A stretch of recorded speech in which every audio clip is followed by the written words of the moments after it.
Praise the Lord. Living miracle ministry சார்பாக உயிர் தந்த இயேசு கிறிஸ்து நாமத்திலே வாழ்த்தி வரவேற்கிறேன். இன்று ஒரு அற்புதத்தை கர்த்தர் செய்வார், நன்மையை செய்வார், நீங்கள் எதிர்பார்க்க நல்ல முடிவை கொடுப்பார்.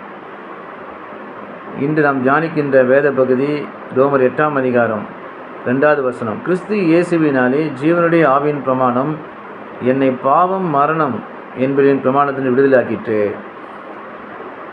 ஈஸியாக அழகாக சொல்கிறார், புரிகிற மாதிரி. பாவம் மரணம் என்ற பிரமாணம் லா, அதுலேருந்து நம்ம செட் அஸ் ஃப்ரீ, அவர் நம்ம விடுதலை ஆக்கிட்டார். எப்படின்னா, அவருடைய ஆவி, ஜீவனுடைய ஆவி நமக்குள்ளே இருக்கின்றார்.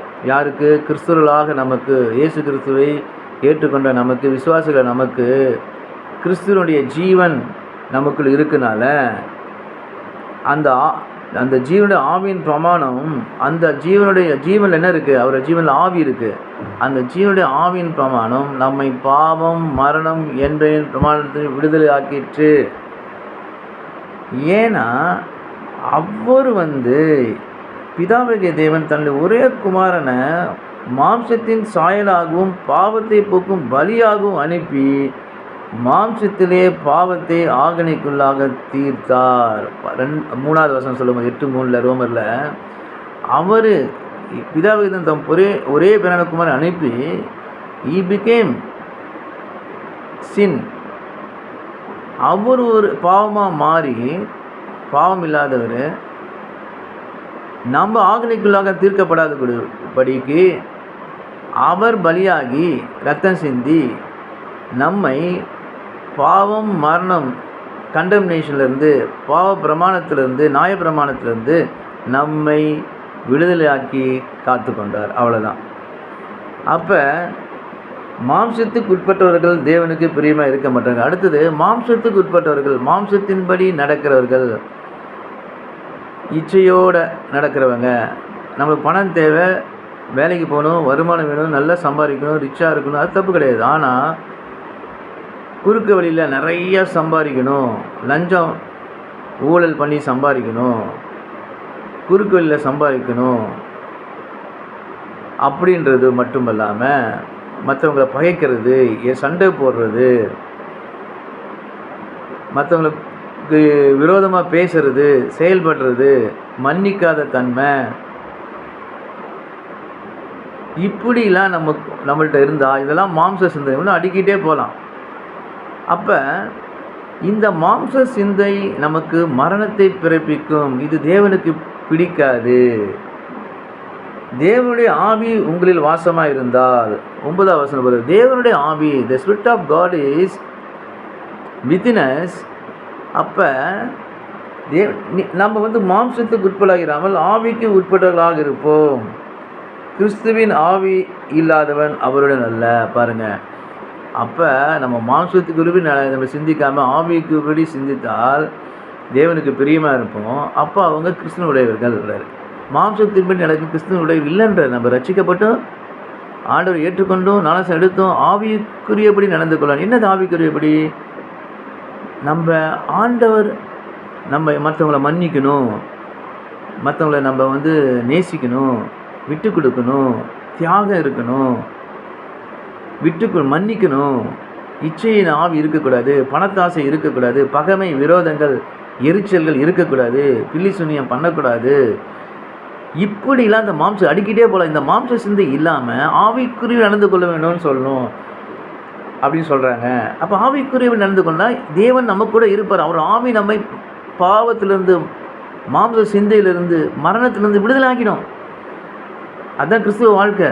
அப்போ நம்ம சொல்லலாம், பிரதர், நம்ம வாழ்கிறது பூமியில் ப்ளஸ்ஸும் இருக்குது, மைனஸும் இருக்குது, கெட்டது இருக்குது, நல்லது இருக்குது, நன்மை இருக்குது, தீமை இருக்குது, பாவம் இருக்குது, சாபமும் இருக்குது, நன்மையும் இருக்குது, எல்லாமே இருக்குது. அப்போ எப்படி நம்ம இருக்குது? கையில் மொபைல் இருக்குது, வீட்டில் லேப்டாப் இருக்குது, கம்ப்யூட்டர்ஸ் இருக்குது, கேட்ஜெட்டில் எல்லா வசதிகள் இருக்குது.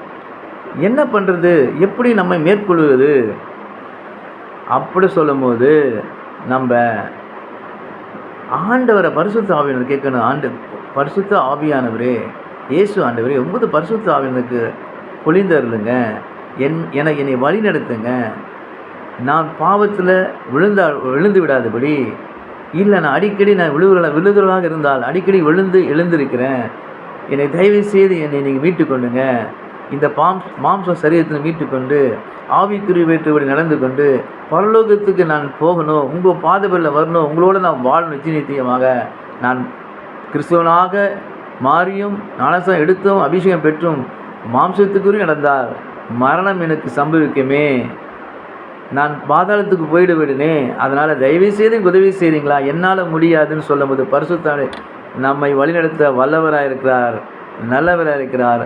அது மட்டும் இல்லை, இந்த ஆவிக்குரிய வாழ்க்கையில் தினமும் நம்ம பரிசுத்த ஆவியானவரிடம் உட்கார்ந்து அமர்ந்து நீங்கள் வாங்க, நான் வழிநடத்துங்க. குடும்பத்தில், வீட்டில், வெளியில், வேலை ஸ்தலத்தில், வியாபாரத்தில், தொழிலில், எல்லா வித ஊழியத்தில், எல்லாத்துலையும் நீங்கள் இருந்து என்னை வழி நடத்துங்க. என்னால் ஒன்றும் பண்ண முடியாது. நான் மாம்ச சிந்தை உடையவனாக இருக்கக்கூடாது.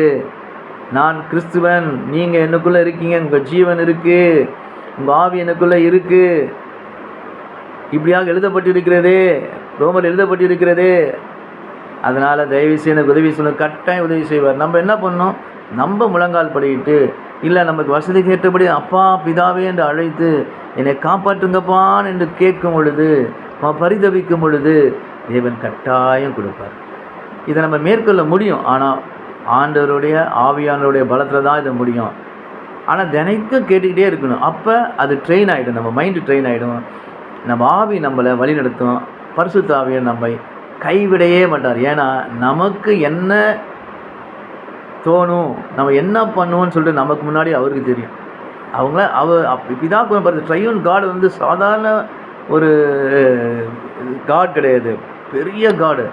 அவர் எல்லாத்தையும் அவருக்கு தெரியும், மன்னிப்பார், தெரியும், இவனுக்கு விழுவான்னு தெரியும். நம்ம ஜெபிக்கணும், அவரோடு இணைந்துக்கணும்.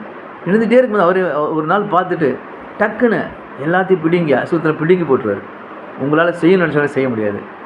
அதனால் தயவுசெய்து நம்ம ஆண்டவரோட ஆவியானவரை தினமும் அழைப்போமா? ஹோலி ஸ்பிரிட் வாங்க, பரிசுத்த வாங்க, இருதயத்தில் வந்து தங்கிடுங்க, உள்ளத்தில் தங்கிடுங்க, சிந்தையை நீங்கள் பொறுப்பெடுத்துக் கொள்ளுங்கள், என்னை வழிநடத்துங்க. என் வாழ்க்கையுள்ள ஆசீர்வாதம் இருக்கணும், என் குடும்பம் ஆசீர்வாதம் இருக்கணும், நான் சாட்சி உள்ளவனாக இருக்கணும், ஆவியில் நிரம்பி வாழணும், உண்மையில் கிறிஸ்துவனாக இருக்கணும், நீங்கள் என்னை வழிநடத்துங்கன்னு சொல்லுங்கள். கட்டாயம் வழிநடத்துவார். இயேசு கிறிஸ்து நாமத்தினாலே பார்த்தவங்களையும் கர்த்தர் பரிசுத்த ஆவியானவரை நிரப்புவீராக. ஒவ்வொரு நாளும் தேவனுடைய ஆவியானவர் உங்களிலிருந்து உங்களை கிரியை செய்து மாம்சத்துக்குரிய எல்லாத்தையும் அழித்து பாவ சரீரத்தை அவர் மாற்றி உங்களை நீதிக்கு உட்படுத்துவார். இதை பார்க்குற எனக்கும் சரி, உங்களுக்கும் சரி, யாராக இருந்தாலும் சரி, அவர்களுக்கு நித்திய ஜீவனை கட்டாயம் அளிப்பார். நாம் ஆவிக்குள்ளாக நடந்து கொள்வோம், ஆவிக்கேற்றபடி நம்ம நடந்து கொள்வோம், பரிசுத்த ஆவியானவரை அழைப்போம். அவர் நம்மை வழிநடத்துவார், வாழ்நாளும் நம்முடன் காத்துக்கொள்வார். இது நிச்சயம். பயப்படாதீங்க, ஜெபிங்க, எப்போதும் இடைவிடாமல் ஜெபித்து கொள்ளுங்க. கர்த்தருடைய உறவை வைத்துக் கொள்ளுங்க, கனெக்ஷன் வச்சுக்கொள்ளுங்க. கர்த்தர் நம்மை காத்துக்கொள்வார், ஆவிக்கேற்றபடி அவர் நடமை நடத்துவார். இயேசு கிறிஸ்து நாமத்தில் நல்ல பிதாவே, ஆமேன், ஆமேன். Praise the Lord.